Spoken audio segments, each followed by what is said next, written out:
Hi there, welcome back to the channel and welcome to the next video in the restoration series of this Loewe-opta 1701w. When I left off last, I was going to tackle the FM because there was no FM. Things were going a little bit crazy over here. There was a little bit right at the top end of the scale, but nothing else. And I looked at the schematic and I looked at the actual instructions, the service manual, and I figured that I knew what it was and I was going to attack it that way. Well, my initial assumption was completely wrong. And the result was hours and hours and hours of totally wasted work. In fact, I was quite lucky I didn't take this beyond the point where you couldn't reset it. I suppose there is a point where you can't reset it any further. I'm talking about the FM block. But fortunately, I finally found where I'd gone wrong, went back a little bit, and the result at the end of this video, as you'll see, is we've got FM back. But I want to show you my humiliation.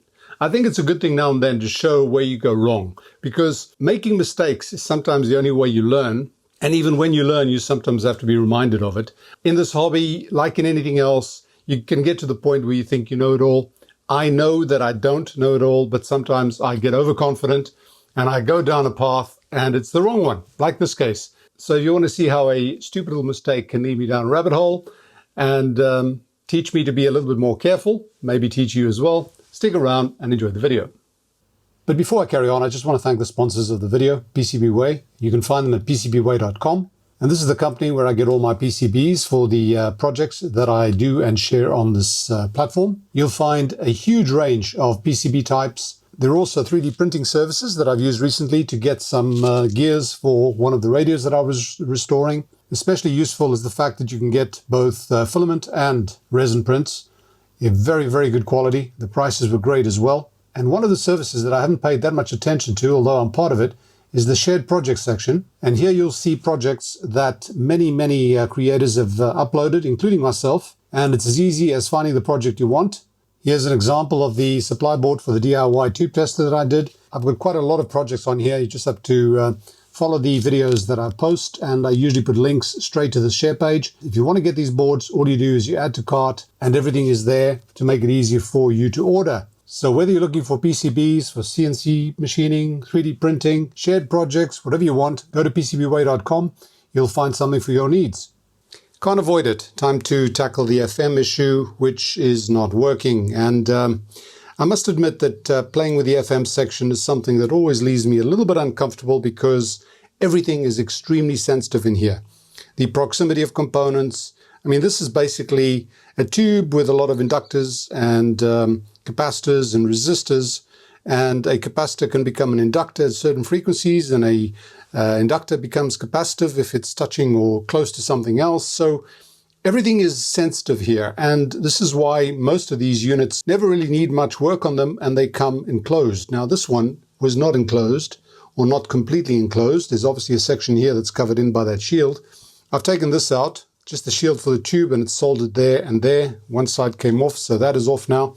This is the existing tube. Now I know that there's an issue with the existing tube, because when I tried to receive something on this, I got absolutely nothing. When I put the new tube in, a new ECC85, I got some reception right at the top end of the band. It was receiving between 101 and 104 megahertz, which is actually higher than what this thing is meant to receive at. The dial gives you from 88 to 100, so something is definitely wrong here. The first thing I'm going to do is I'm going to check continuity, because you can never get enough checks of continuity. And the way to do that, you've got access to certain points here. I mean, obviously the first points you've got access to are the inputs, things like the antenna and the supply on that end. You can see that. And you've also got access to the tube pins, and that helps a lot, because if you're trying to get on the underside, forget it. So I'm going to do as much continuity checking as I can on here, and we'll see what the result of that is on the schematic, and we'll see if we find anything missing in terms of continuity. Well, that's not too bad, is it? This darker green, these are the checks that I've done so far on the FM block. These are all the checks that I can do for continuity without opening that lid or going to very specific components. Now, the way I do that is I'll take, for example, the B plus coming in here, comes in here, and it goes to there, and it goes through that resistor, 20K, it goes to that coil, and it goes to the anode, one of the anodes of the tube, one of the triodes. Now, can I measure the resistance? And I can, yes. If I take that point, which is the B2 plus, it's actually a point coming into the side there as a supply, and I know it is because it goes straight to the second filter capacitor, and you've got to have the FM on to get it. So I can measure that from the second capacitor, so B2 plus over there, and that'll come all the way down here. We can see it if we follow it. Goes through a power switch, goes to there, there, and all the way down here. And then I'm going to look for the connection between, or the resistance between this point and this anode, and I'm supposed to get something like 20k. Why is that? Well, there's this resistor 20k. If you go up here, there's no DC path that way because it's blocked by two capacitors. So I don't know what those are like. So I carry on up here. I've got a coil, and that's just a DC, very small DC resistance. And then it goes to the anode, and of course from there it can't go anywhere else because there's a capacitor blocking DC there. There's a capacitor blocking DC over here as well.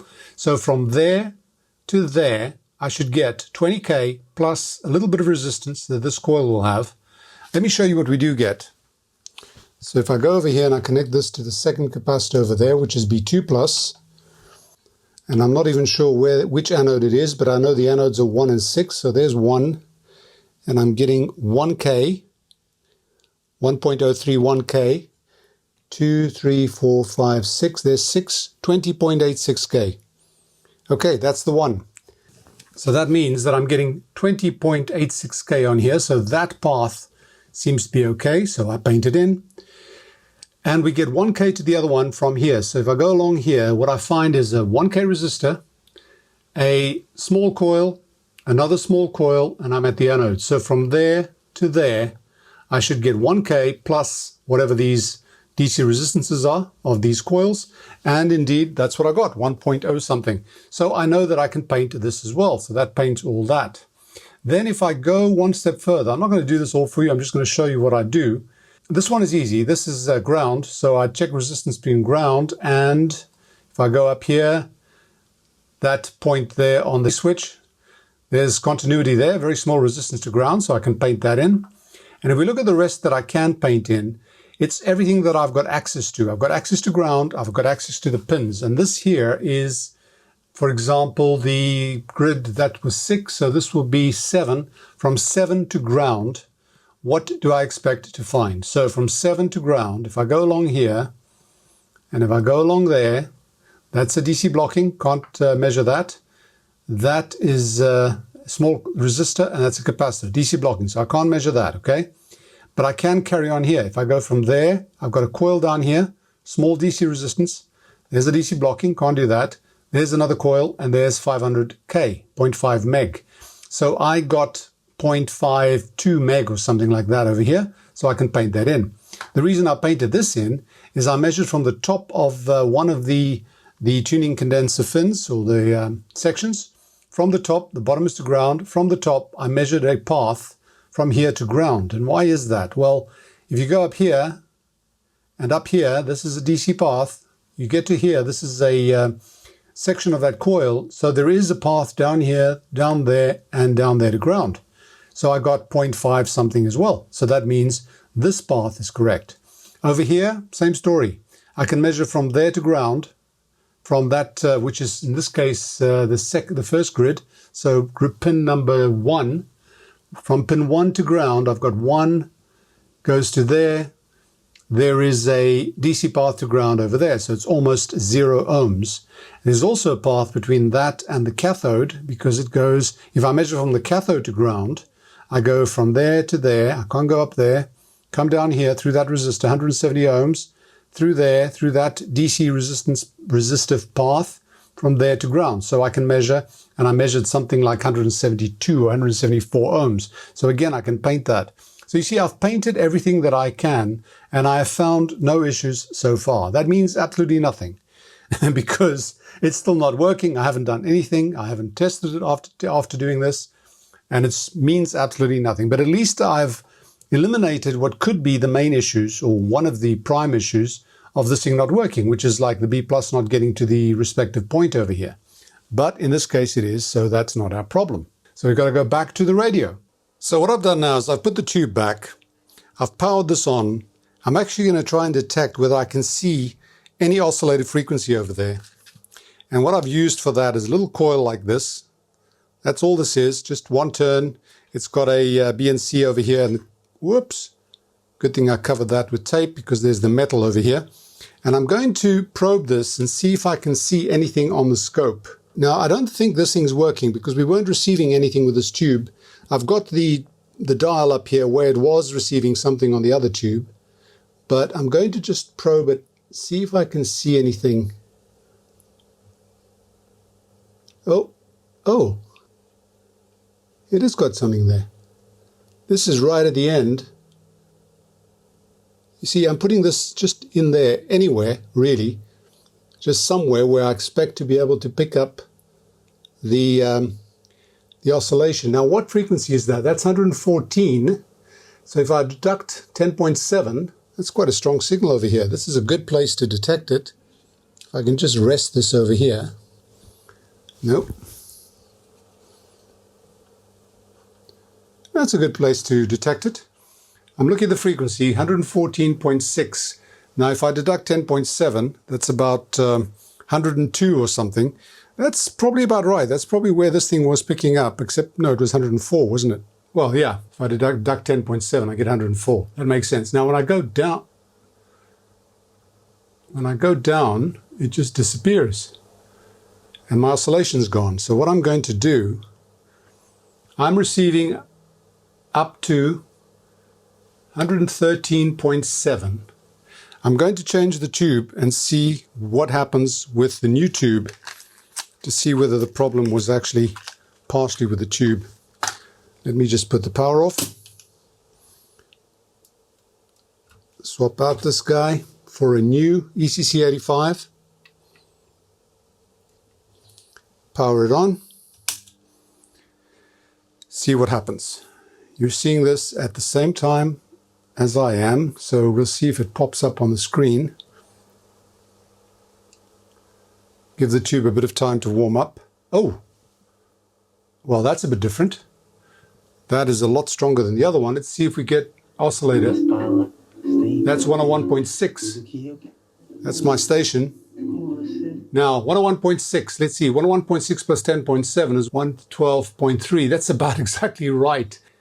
This is the IF frequency, which is the oscillator frequency rather, which is 10.7 megahertz, which is the IF frequency, above the 101.6 rather that I'm getting. So this thing is going lower,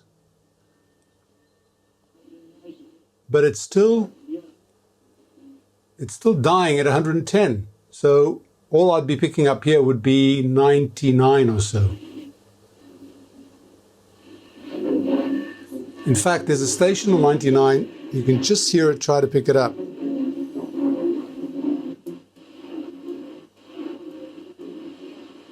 This is interesting. Something's happening when I move this.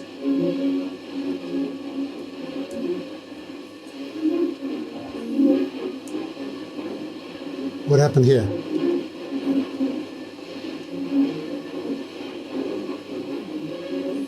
It's going away.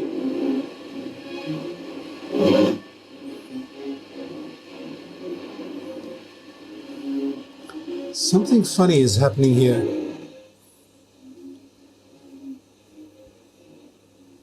If I bring this closer, it's dropping the amplitude of that oscillation. Take it away and it seems to lock on again. I wonder if somebody's messed with this guy. I think they probably have. Let me get a tool. Keep looking at still looking at that result on there. Let's see what happens if I,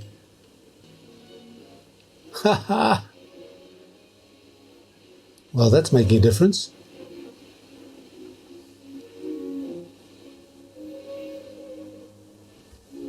Now what happens if I try and tune down? We change the scale on here. I'm losing it at 106, which is 90 something. So I'm still losing it.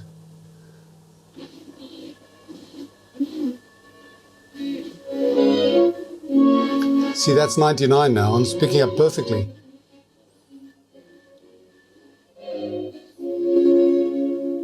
So what have I done here? Let me try and go down to where it's nearly gone, like there. See if I can improve it. I'm not sure how far I can tune this in, because the problem might not actually be with this coil. The problem might be a different part of the tank circuit. No, it's still going. Don't tell me this is all it's going to take to fix this bogeyman of FM. Let's see how far we go now. I'm almost at the end of the scale.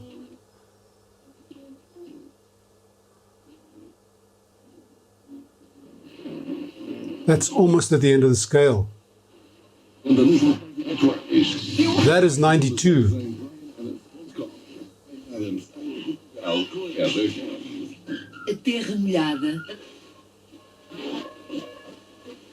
Now it is still, I'm bringing down the amplitude, it's still a huge difference from this end.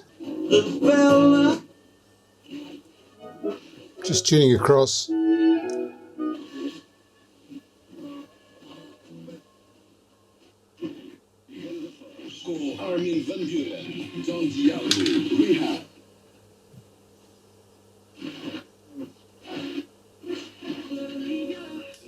It's still picking up, but the amplitude is very low, and I'm not sure that I can. This won't go anymore. Now, if I get my, if my inductor is fully meshed and it's still not doing it, then there must be a capacitor here. It looks like this one. There must be a capacitor that's doing the other part of the tank circuit. I wonder if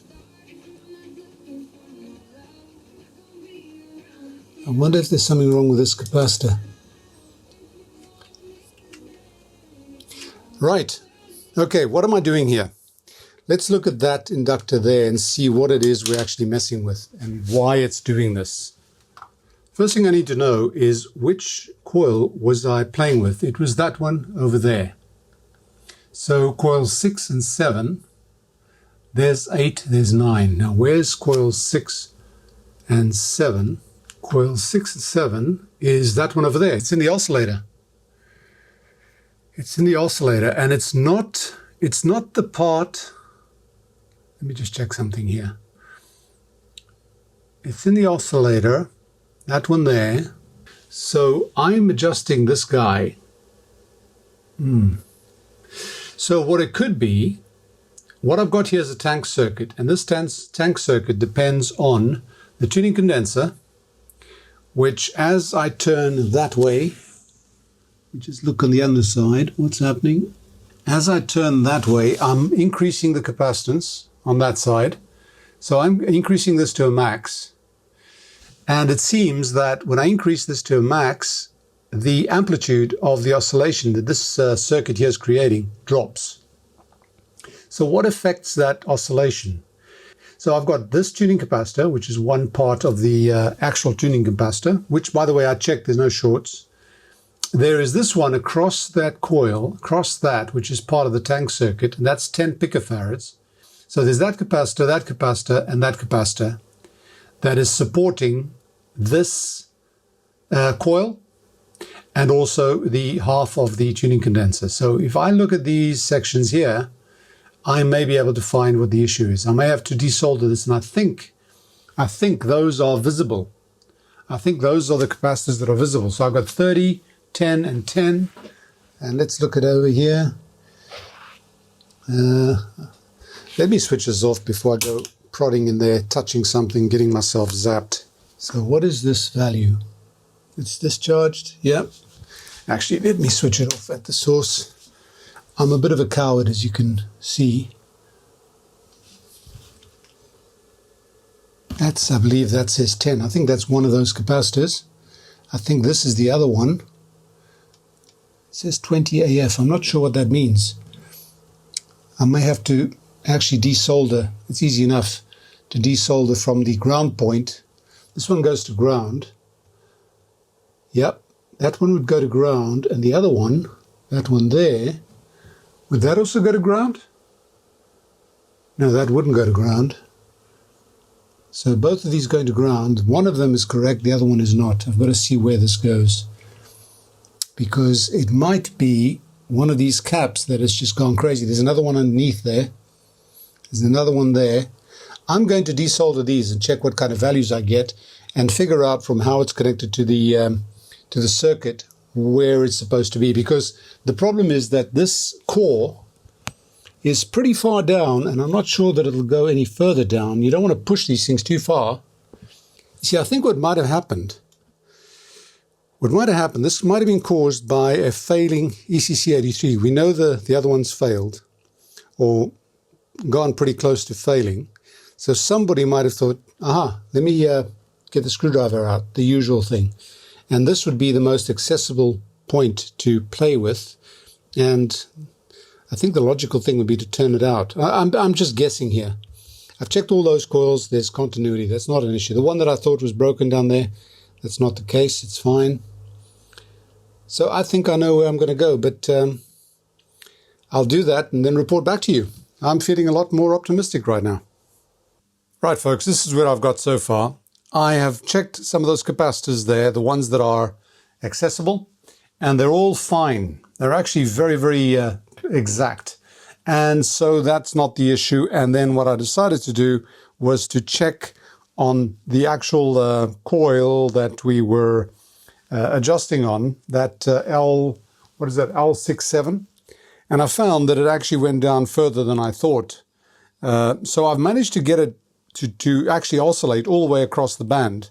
I'm not sure about the exactness or the precision of the frequency, but I'll worry about that next. What I want to do first is I want to do the adjustments on these other guys over here, the other coils, get that out of the way. In other words, I'm going to do a quick IF alignment. So what I've got here is I've got 10.7 megahertz coming into the shield and to ground. There it is from the signal generator. If I modulate it and put the volume up, you can hear it. Okay. Put the tone off. Don't need that. All I need is a carrier, 10.7 megahertz. If I increase the amplitude of the signal, you can see that it affects it there. At the moment, I'm at 10 millivolts RMS because this thing is being lightly coupled through the shield. It's not actually touching anything electrically except the ground. So if I look at the schematic, what am I going to do?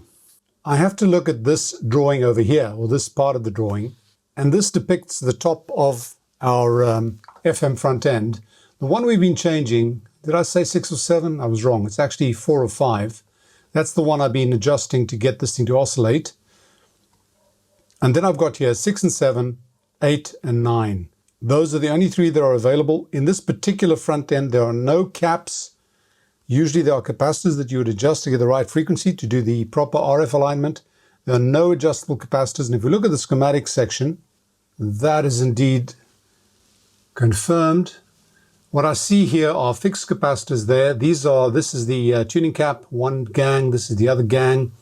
All the others are fixed. Now normally you would get a little trimmer cap in parallel with the tuning cap. Doesn't have them.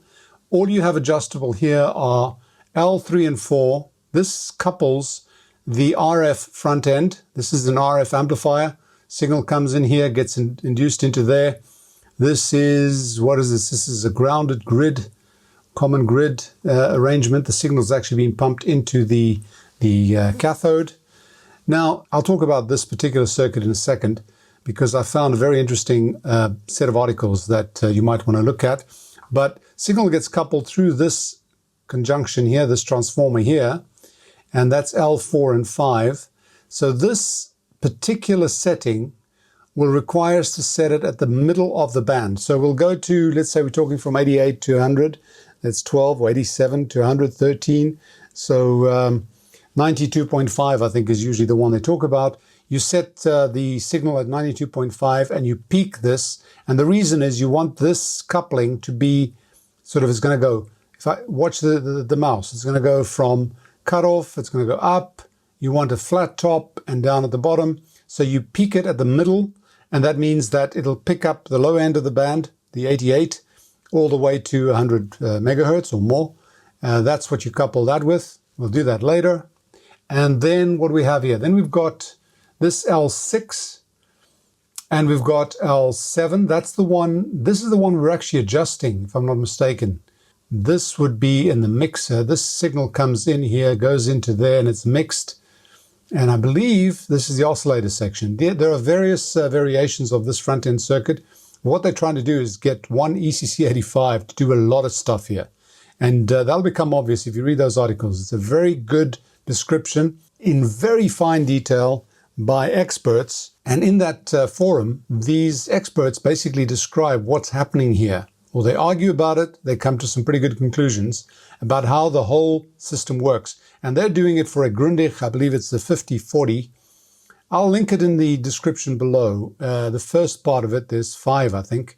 So you can go and study it to your heart's content.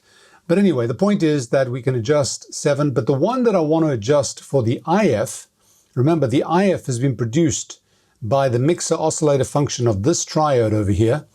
And the frequency that we want to go through to the radio up here is 10.7 megahertz, and that's L8 and L9.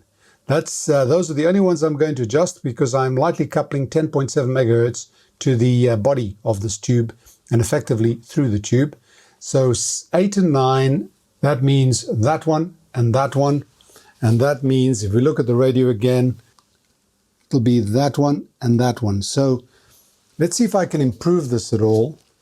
We're looking at that signal. What I'm measuring here, by the way, is I'm measuring the DC voltage across the discriminator cap. And on the schematic, it's this capacitor here, which I have changed, by the way. I should paint it red. I've put 2.2 microfarads across here. So this is a new cap, and I'm measuring the voltage between there, and that there effectively is ground. This is a negative voltage. It's a negative voltage that is an indication of the strength of the signal coming through these, the IF path. Okay, now the IF path, if we go backwards, it's this set here, L21 and 22. 22 is the one that you've got to adjust to balance these diodes. So we do that last, and we normally I do that with a sine wave and look at the scope and try and get the least distortion possible. This is where your audio is coming from, but it'll be 21, 22. And if we go back one step further, it'll be this one here, 17 and 18. And then if we go one step further, it'll be down here, 8 and 9. That's all I'm interested in right now. We look at the meter, we can follow it there. The problem here is actually seeing the cores.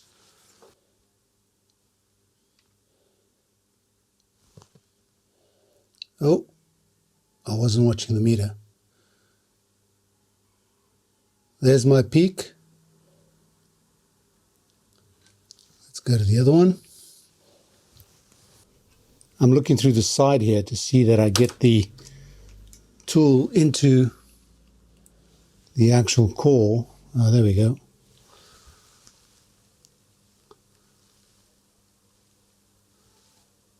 That was pretty close. That was pretty close. Not much to do there. Obviously at the end I'll come and redo everything, check everything again. And now I've got to do these two guys. Now there's one on the top, one at the bottom. On both of these, I'm not sure which is which. So let me check again.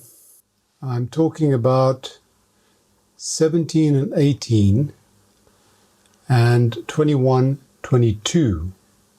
Oh, they're both at the bottom. Okay. I thought it would be one at the top, one at the bottom. It's not. 17 and 18 are the outer ones, and 21, 22 are the outer ones as well. So let's see if I can find them. Should be fun. There's lots of holes down here. Okay, it's the outer ones. So I can handle that. Which is the first one? This will be the first one over here. So it'll be this guy over here. Oh, wrong way. Whoa, whoa, whoa. Whoa, that is amazing. That was completely out of tune there.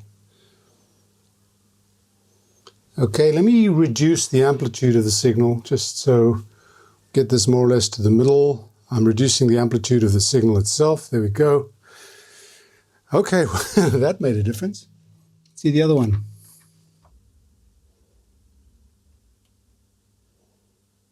Whoa. Okay, it's coming down. Go back a bit. That seems to be a peak. Let me try the other one again.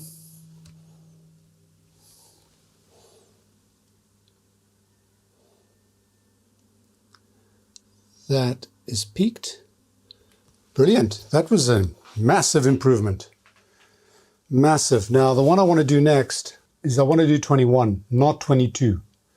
So let me see where 21 is. Well, 21 is this one, but it doesn't say much. How do I know which one's 21? 21, I've got to look for 1, 2, 3, 4. This one's got 1, 2, 3. I've got to find the right one. That's going to be a bit of a challenge. Let's see. No, I can actually see it quite easily. There are 3 and 2. So let's see if I can just get the screwdriver in there. It's the ceramic screwdriver, by the way. No, that's peaked. That was just a slight adjustment, and I think it was peaked. So I've done that. Now I'm going to connect the speaker to the scope itself. And to do that, I've got to connect this to the dummy load, put a tone through, put some volume. Yeah, I can hear it. And what I'm going to do is put a sine wave in there. The tone is my sine wave. And I'm going to look on the scope and try and get the best sine wave possible. That'll tell me that I've got the optimum adjustment of that balancing act on that second coil, discriminator coil. Now if I put the sound on, you can hear it. And let's see if I increase the amplitude here a bit. It's going to overload it and clip, and I don't want it to clip. So I'm going to put it on, put that on dummy load. We can see it on the scope. And now I'm going to adjust that last one for the best looking sine wave that I can achieve. So which one did I do? I did that one. So that's the guy there. So I've got to look at the scope while I'm doing this.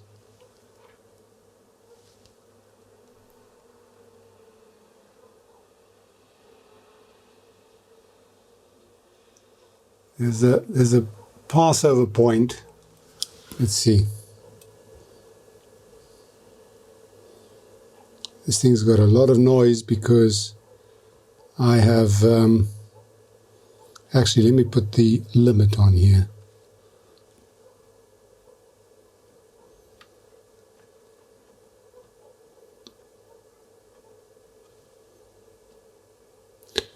Put a bit of limit there, 20 megahertz limit.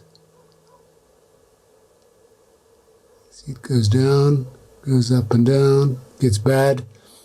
I'm going to leave this as, remember I'm putting this through the lightly coupled option. So I don't expect it to be perfect, but I think, yeah, I'm always getting a bit of distortion here. Let's see if it's a volume issue. Maybe it's a volume issue. Yeah, it is. How am I going to do that? Trigger on AC line. If I change the frequency of the modulated signal to a fraction, to a multiple of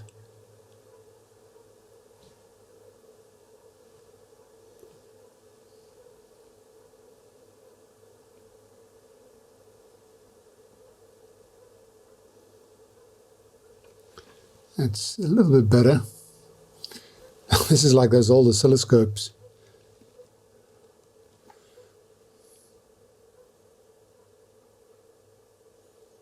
Can't get this to trigger properly because I've got noise coming in. That seems to be sort of the best. That about there seems to be the best sine wave I can get. I'm going to leave it there for now. Okay. This is the precursor to the aha moment where yours truly finally realizes that he's been messing with the wrong coil on the FM block. I've left it in just to show you how not to do it. And ultimately, getting it wrong gets you to the point where you get it right. I'm not proud or embarrassed about it. I'm neutral. It just happens. So what I decided to do is I wanted to check where the alignment was. I knew this thing was going to 104, which means that the whole oscillator alignment must have been wrong. So I needed to do something about that. And I decided the best way to do that was to finish the front cover, the front faceplate.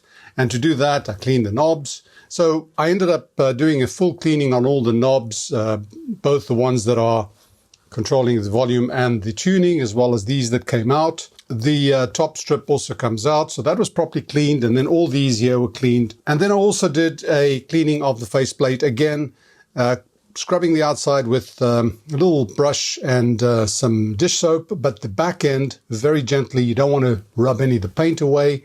There were a couple of little spots here where the paint had gone, and what I do there is I take some paint of this color, in this case it was almost black, and just touch it up from the back. It looks beautiful. I then also replaced all the trim, that tape that was around the trim, that was really bad, and I put it all back. I have also fixed that problem. If you recall, there was a little string down here that had slipped out, and now it's back on. Whether it's accurate on there, I'm not sure, but it doesn't matter. The point is that's working, and so is that one. So all you need to do is to tie that string around the shaft of the pot, clip it to the top through this knob, and it pulls the string as the shaft rotates, so you get that effect there. So I'm happy with that. And I must admit, I'm really happy with the result. This thing is in perfect condition. Perfect. There were a few spots of green paint, that teal paint on the knobs, but that all comes out. This faceplate and the knobs and everything else, all this hardware, is looking really, really good. So let's go and see what I did wrong with the FM block. This here I misread. You see, I said, or I thought, that I was aligning or changing L6 and L7, whereas in fact I was messing with L4 and L5, trying to get the oscillator to work. And I misidentified these guys. Now let me show you on the schematic what these do. Remember, this is 4.5 that I was changing, and this is 6.7 that I thought I was changing. And there is indeed quite a difference. Here's 4.5. Now 4.5 is the one I was changing. This is the one that couples the input signal, which is being preamplified or amplified by this triode. Comes along here, gets generated across that part of the transformer. This is effectively a transformer. And this one picks it up. And you tune where you pick it up based on the position of this capacitor. So you create a coupling which is tunable so that you can select which part or which station you're picking up here. Let's say you tune it to 92 megahertz. All the frequencies that are coming in here are being amplified, but when you tune this, you're getting a focus on 92 megahertz. Now the idea is that this thing here should be tuned as broadly as possible. This one here, or this adjustment, has to be tuned so that it's in the middle of the band. So it does pick up 87.5 all the way to 100. Because then what you do is when you tune this tuning cap, this part of the tuning condenser, you focus on a particular part of that band path or bandwidth that you've given this circuit. Now the problem was this thing had been possibly not messed with, because I think what was messed with was that one. But this thing was out of range and it wasn't allowing the oscillation to operate. This does have an effect on the oscillation. It's part of the oscillator circuit. So this thing was not working. Now, the one that really does change the frequency of the oscillation is this guy here, L7, L6. See, they are intercoupled because one is giving a positive feedback to make the oscillator work. Now, the L7, L6 one is the one that's inside the can, the shielded can, and that's the one that I'm going to use to try and correct the frequency alignment. I'm going to see where it is first. I'm going to send, middle of the band is 94. I'm going to send a 94 and I'm going to see where I'm picking it up. And I'm going to see if I can correct that with this. And then what we do once you've got that sorted out and we see that we can reach from 87.5 to 100, possibly I'm going to leave it to 102 so I can pick up my favorite station. Once we've done that, then we go to this one and we peak it at the middle of the band, like at 94. We peak it so that we get the best signal through, and this should allow all the oscillation, or should allow the oscillation to work across the entire band. We've already done that guy. We've optimized that for 10.7 megahertz. But this part of the circuit, we're working with the frequency of the local oscillator. And over here, we're working with the frequency of the incoming signal. So let's say you've got 94 megahertz tuned here at 94. It goes in here. The local oscillator, with the effect of that tuning condenser or the tank circuits involved, will create a signal which is 94 plus 10.7 is 104.7, and to mix and give us the difference to 10.7 over here. I'm sure you know how that works.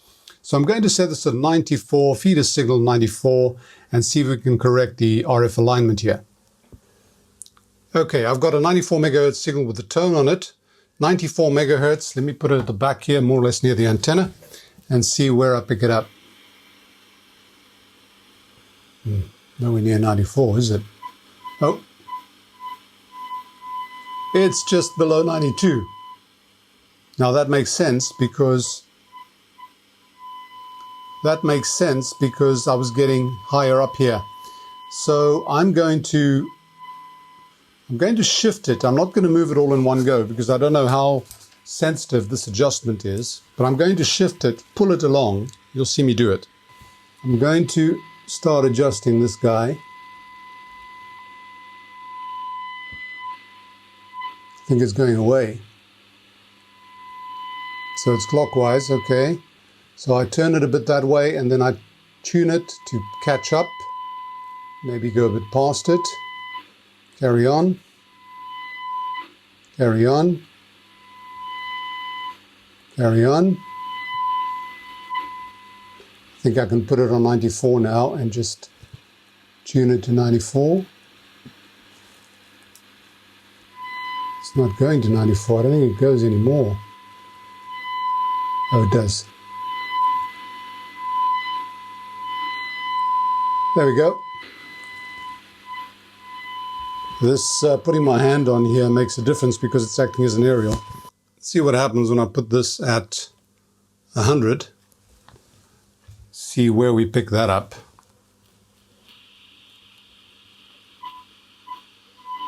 Not bad. It's a little bit below 100. I'm looking at it from the front. It's a little bit below 100. Let's see if we pick up the bottom. Put this at, let's put it on 88. See if we pick up the bottom end of the scale. Yeah. Yeah, the band is actually sort of squished a bit. So that's 88.3 or so. That's 99.6 or so. I'm not sure that I can do anything about it because this doesn't have trimmer caps, padding caps. Okay, now what else have we done here? We've corrected the frequency, but we have not corrected the one that I messed up with, okay? Because now what I've done, I've moved this, I've shifted the entire bandwidth or the spread of that tunable circuit to the wrong way, and that will affect everything. So I'm going to have to play with this one that I've messed up to try and peak it at 94 or 90. 88 to 100 is 12, that's 94, yeah. So I'm going to go back to 94. Back to 94 on here.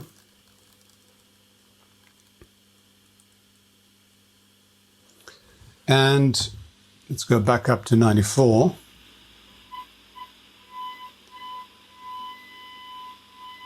Okay, and now I want to hear the best tone possible, and I think I'm going to have to screw this one out, because remember I was screwing this in.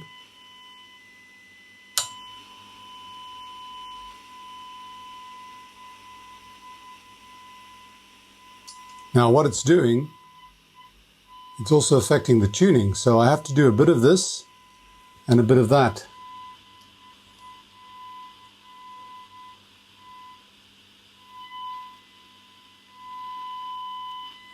Back to here.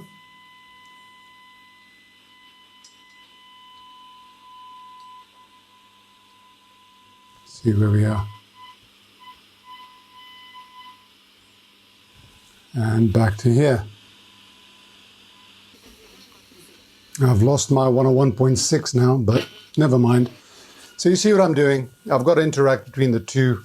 I'll get it done off camera because it is rather difficult to work around it. Well, that took quite a bit of fiddling.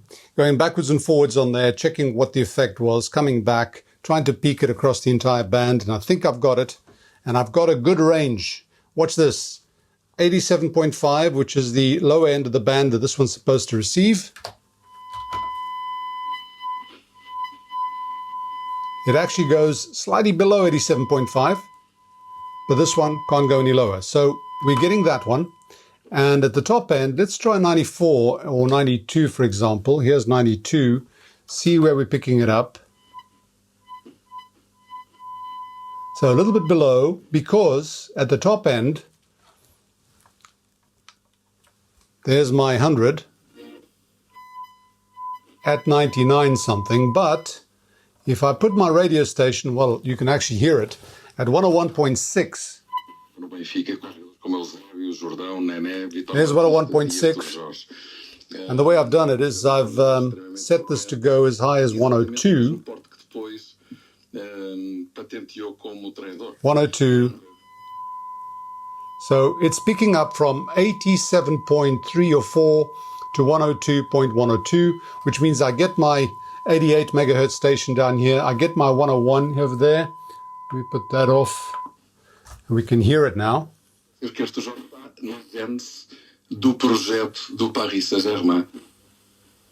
another one here, this classic music station. There are a few weaker stations over here, but there's a strong one, or a good one, at 89.3. That one. And this one. This is at 88. So I'm getting the entire FM band. The sound quality is pretty good. I'm still going to check the adjustments of the that final adjustment that I did on that second IF transformer. With a little bit of distortion that I'm getting here, remember I was getting quite a bit of noise on that sine wave. I may have adjusted the two in reverse. So I'm going to check that. I'm not sure. This is not something that I know I've done. I may have done, because I do know that there's a little bit of noise over here. So the sine wave is probably not clean, or as clean as it should be. And of course, I've done all the replacement of the caps, so it should be. And on the other hand, this is not the best FM front end that I've ever seen. I mean, what can I say about this guy? Well, normally you could adjust, you would adjust the frequency at the bottom end, say at 88, and you would have the tuning condenser, the tuning knob set to 88, and you'd have a paddle there, a little capacitor, and maybe a coil. What is it? Coil at the bottom, capacitor at the top? I'm not even sure anymore. But you would have two places to adjust. You would adjust at the bottom and the top, and in the two cases you would have a coil and a capacitor to trim it, so that you could stretch the band to wherever you want, really, to correct the ends of the band. This one doesn't have that. This does not have one trimmer cap anywhere on this whole front end. It's a lot simpler as a front end. So they did cut a few corners here to try and save on costs, I think, or maybe they just didn't have no, they did have the technology. By the time this was on, I've seen the big front end blocks that use the ECC85, and they're pretty much compact, and they're very good. So this one is a little bit short-circuited here, or short-changed. So maybe it is not as good a front end as some of the other radios that I've worked on. I might be just talking rubbish, but this is the experience, or this is the feeling that I have. I mean, why would they not allow you to adjust the frequencies? Why would they not allow you to set the lower frequency, set the upper frequency? You know the drill when you do an RF alignment. You go backwards and forwards, backwards and forwards, backwards and forwards. This one doesn't allow us to do that. So we can't really adjust the oscillator on two levels, just on one. You sort of set it to the middle and hope for the best. And this thing here is the coupling between the front section and the second section, front section of the mixer oscillator. Anyway, in summary, this may be a slightly less high quality block than some of the others I've worked on. However, with some of the tonal shaping that you have on there, and the quality of this thing, the look of this thing, It is not a economic era type set. This is the full Monty. This thing is a very well built radio, and it is in very, very good condition once you strip it down, once you remove the clothing. So yeah, I am really chuffed that I managed to find my stupidity on here in time, because that would have been a nightmare. I would have just got this thing worse and worse and worse and worse. So yeah, okay, FM is back, and so's my humility. And with my humility restored, it means that our chassis seems to be just about complete. I probably still will find a few little things. Obviously, and it goes without saying, I had already cleaned the top and the bottom with my airbrush compressor, cleaned that all up. I didn't even go into that. You know, one does tend to try and avoid repetitions. There's another issue here.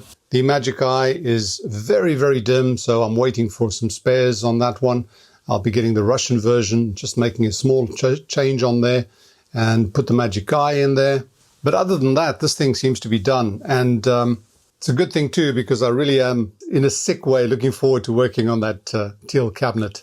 I'm very curious. I've not tested it. I've not played with it. I want to see what I find, and I'll show you probably as I go along what it is that they've got underneath there. There were a lot of structural issues that need to be looked at because the whole thing is falling apart. So the first thing would probably be to glue that whole thing together and then get onto the paint job. I'm hoping that I won't have to worry about veneering it, because re-veneering, putting veneer on the whole thing, is one hell of a job, which I've never done before. I've done bits and pieces, but not a whole cabinet. There are people who've done some great jobs on that. I may have to. We'll see. We really will see.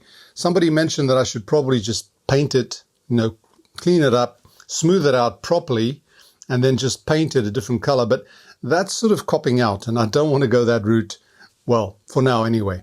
So this is where I'm going to leave you, and I hope you've enjoyed that. And if you have, click like, share, subscribe, and all that jazz. And if you want to support the channel directly, you can do so on Patreon and PayPal. Once again, thanks for watching. Bye for now, and stay safe.